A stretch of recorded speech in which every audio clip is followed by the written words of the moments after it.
Imagine standing on a windswept plain, icicles rhyming the grasses, breath fogging in the air, and no stack of split firewood to lean on. For many of us, the image of winter survival begins and ends with roaring fireplaces. But for countless Native American communities across North America, enduring the dead of winter often meant relying on knowledge, technology, and relationships with the land that looked very different from the European expectation of neatly stacked cords of wood.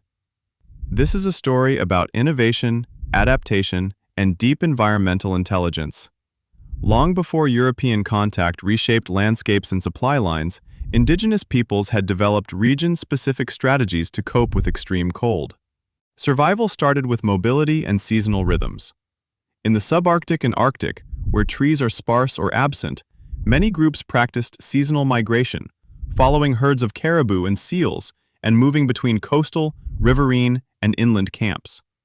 Tents and shelters were designed for quick assembly and disassembly, minimizing exposure while maximizing the heat produced by human bodies and small fuel sources. In treed regions, wood mattered, but not always in the way you might imagine. Tribes in the boreal forests, like the Anishinaabe and Cree, used efficient wood-burning technologies, small, well-insulated pit houses, and stone-lined hearths that retained heat long after the flames died. The design of a dwelling made a huge difference. Semi-subterranean homes with low ceilings and earth insulation reduced the volume to be heated and kept warmth in. The choice of construction materials, sod, hides, compacted earth, was informed by centuries of trial and observation. Where large quantities of firewood were scarce, indigenous peoples turned to alternative fuels.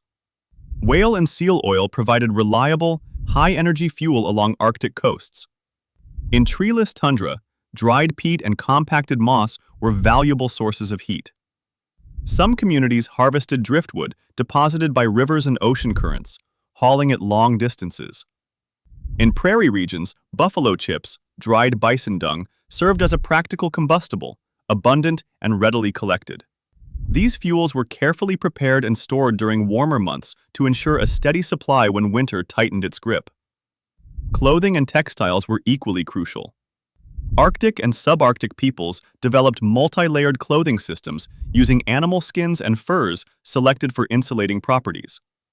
The Inuit, for example, crafted parkas with inner layers of soft, insulating fur and outer layers of tougher skins to repel moisture and wind.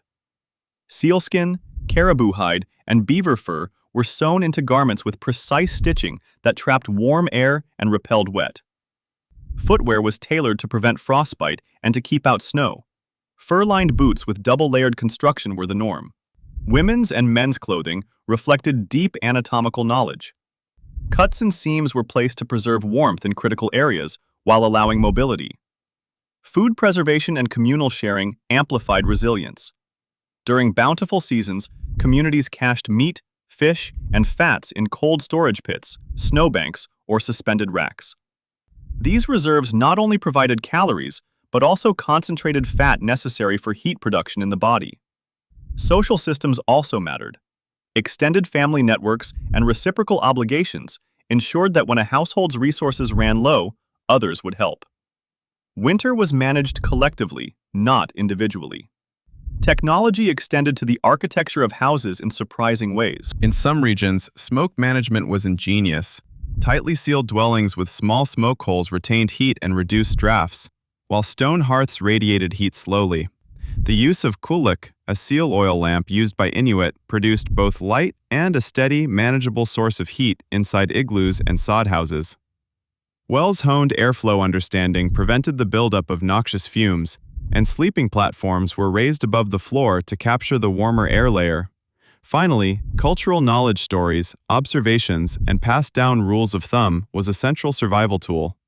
Knowing where to find driftwood months before snow fell, which animal fat burns hotter and longer, or how to stitch a parka to shed wind came from generations of shared experience. These practices were not static. They adapted as environments and circumstances changed. So, did Native Americans survive the coldest winters without firewood? In many places, yes, because survival was never about a single resource. It was the result of integrated systems, mobility, architecture, alternative fuels, specialized clothing, food storage, communal support, and ecological knowledge. What might look like scarcity from one perspective was, from another, a richly tuned set of responses that turned harsh winters into a season that could be lived through with dignity and skill.